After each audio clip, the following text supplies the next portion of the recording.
Movies, music, and monsters. Danger, danger. Hey, my friends, Dan Monroe here from Movies, Music, and Monsters. I just finished up a super cool one-on-one interview with Mike over at the super cool YouTube channel Sci-Fi and More. Really had a very good time, and right now I'm going to show you a bit of the interview, but if you want to see the whole thing, head on over to Mike's Sci-Fi and More YouTube channel and check out the entire podcast in full. Links to Mike's Sci-Fi and More page, along with a direct link to our full interview, is right in the description. But for now, enjoy, my friends.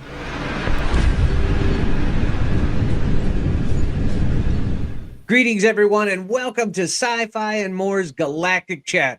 And as promised, we have a very special guest here with us. We have Dan Monroe from Dan Monroe Movies, Music, and Monsters.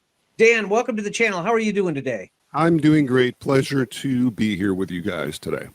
Awesome, awesome. Now, right out of the gate, I just got to say, wow, 146,000 subscribers in 15 months. I mean, you got to be feeling like you're on top of the world. It is. It's great. You know, I never really planned to do a YouTube channel at all, really, and it's just the kind of the way life goes. You know, I used to do a lot of music in my life, and then a couple of years ago, I lost one of my vocal cords, which doesn't allow me to sing anymore, but it does allow me to speak in a lower radio type voice, which people seem to like. And then a little over a year ago, just for fun, I put up a video on how I tinkered together my robot back here. And then I got a notification from YouTube the next day that said, hey, you're up to 800 subscribers overnight from 20. And if you can get to 1,000, you can monetize. I'm like, okay, wait, what the hell? What's monetize what? Right. So I looked into it and just slowly began progressing kind of towards where I am today, which looks significantly different than my extremely early videos. But, you know, everything's a learning process, and every single thing that I attribute the success to my channel for is the subscribers. Sure. Period. End of story. Absolutely. Yeah, a lot of people who, are quote-unquote successful on YouTube, to me, there's not enough credit given where credit is due. And I remind I don't like to call them fans, I remind my subscribers almost on a weekly basis that if it weren't for you guys, none of this would exist. And it's extremely important that they're happy. And things seem to be going good. I just have to ask you, I know you mentioned you were in music, but what made you decide to settle on the types of videos that you have now? And how did you arrive at that? What was your process of arriving at this particular style? Stumbling through accidentally. Like I said, my first video was on the robots, so I thought, oh, I see. I have a Lost in Space audience. Okay, so I ended up doing a couple more videos on specifically Lost in Space. And then I got to thinking, I don't really want to be a Lost in Space channel. I know there aren't many of them out there, but it could get a little boring after a while. So I thought, well, I'm going to branch out. I'm going to throw a little Planet of the Apes in there. And that went over really well. And then what started happening, which is great, is I take the cues from the audience. They'll email me or they'll put something on the community page or in the comments about, hey, I'd really like to see your take on blank.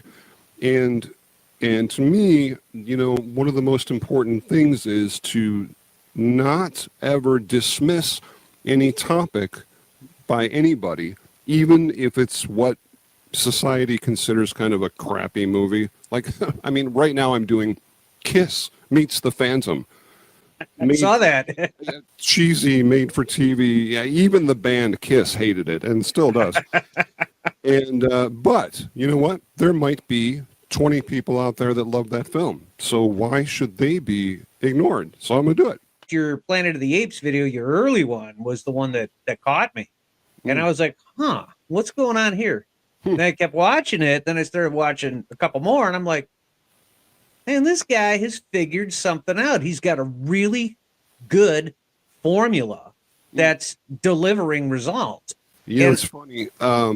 When people are kids, you know, your parents ask you, "What do you want to be when you grow up to be an adult?" And you know, I never really knew. I was smart, but I was crappy in school because I was lazy.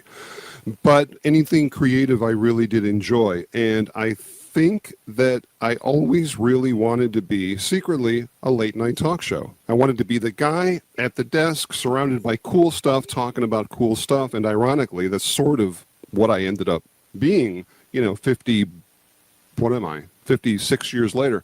When people come in, I want them to feel comfortable.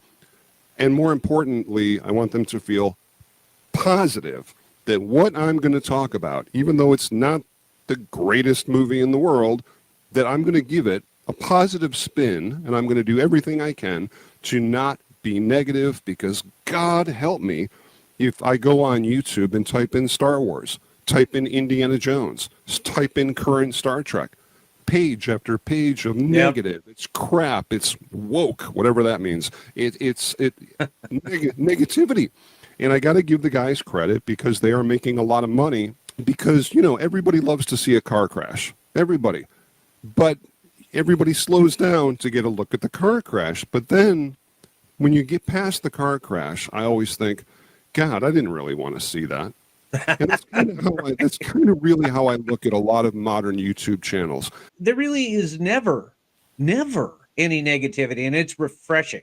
It is exceptionally refreshing. Like I said, you've tapped into a formula that's working, and that positive edge and the way you articulate your words to describe either the movie or the show you're talking about, you really kind of breathe new life into it, if I'm being honest. It's honestly a very happy accident how life works, you know, when you're not paying attention to it. You know, looking back now to my very early years, I do have a history in public performance. I have a history in public speaking.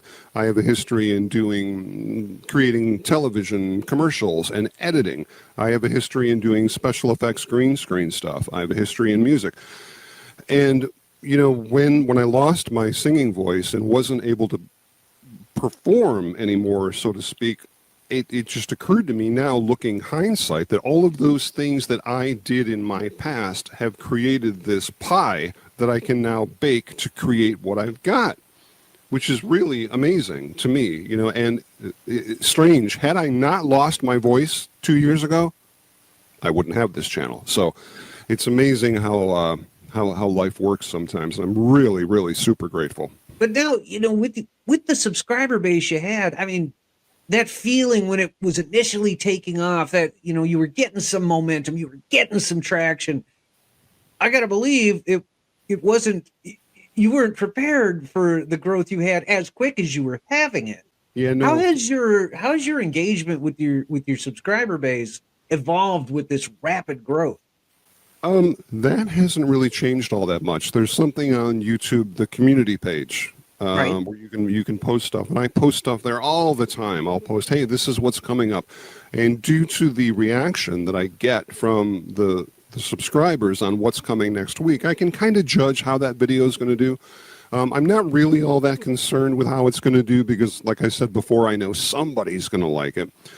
But the one thing really that has changed and took me by a bit of a surprise since I started this venture is that it's unfortunately gone a little bit away from being fun, like, hey, I want to talk about this, to being a little bit more corporate. Well, you know, it's a double-edged sword. You know, Sure. I'm extremely grateful that the sponsors reach out to me and say, hey, you know, we'll pay you X amount of dollars to talk about this for 60 seconds. However, the catch is I turn down more sponsors than I take because Sure. I don't believe in them. And my people know that if I'm talking about AG1 or extra wallets or Raycon headphones, I use them. I will not promote anything that I don't use on a daily basis. And, you know, being honest like that is great, because otherwise, you know, you see a lot of channels where people are like, blah, blah, blah. Oh, time for a commercial. Blah, blah, blah, blah, blah. Sponsor, sponsor, sponsor, sponsor. Okay. Oh yeah, that makes me want to go buy the product. My point being that these days I'm a little more scheduled as to not so much when am I putting out a video that I want to put out, when am I putting out a video that has to meet the deadline of the sponsor. I got you. Double-edged sword. Yeah, so but that's been the main thing, but you learn to work with it. I learn something new every single show that I produce. Something that I do to try to make it smoother, make it run faster, and more importantly, something that will hopefully make the subscribers happy. This is not my show. This is their show. Every Saturday at 4:00, this is their show, and you know what? They know it. So what about your vision for the future? How, with this growth going on and the popularity you're garnering, which I got to say, again, this has got to be some kind of record. And how cool is that your channel is taken off? Had to take that one from you. Yeah, it's crazy. Who would know? I was somewhere and I saw somebody with a "How cool is that" T-shirt, and I walked up to him and I laughed and I said, "That is awesome." Growth for the channel. You know what? It's a slippery slope, and I want to be really careful. I don't want to change too much. I want that familiarity for the people coming in to watch. Sure. I'm nowhere near running out of topics because I get emails every day saying, "Hey, do this, do this." I think I'm just going to try to maintain a course. I'm not really going to change too much. I've got the weekly Saturday afternoon show, and occasionally on Sundays I do this question and answer thing where people, they send me tons of questions, and I thought, well, you know what? I'll do a question and answer thing, get the robot in on it. We'll do some banter back and forth. So that's a lot of fun. So I'm not a real big person in terms of change. I'm a creature of habit, and I think I found something that worked, and I'm going to try to stick with it as long as I can. And what I love the most, truly, is your set, because your set is like its own character, and it's beautiful. Oh boy. Well, spoiler alert. That's my set right there. It's a desk. That's the desk I sit at. That's my microphone. And oh yeah, it's a green screen, but I have no qualms about it. But my kind of personality is I'm always looking at what can I do to make it look bigger, more movie-like, that kind of thing. So, I bought some new cameras. I shoot at 24 frames per second, which is what movies are filmed at. And I created this digital set that I put myself into, which, again, it's a double-edged sword. If I simply was filming a show, like this, well, you know what? You film it, you do some quick edits, you put it up. Wouldn't that be nice? I film everything green screen, and I record my audio on a separate channel through that mic, and then I got to go into my editor, resync the recorded audio with the video, erase the original audio, process it through Adobe After Effects, add my set into it, then cut that, then add the pictures, then add the music. It's about 3 days, but I don't care. It maintains a sense of professionalism that I really like, and I think the fans do too. And there you have it, Cosmic Core.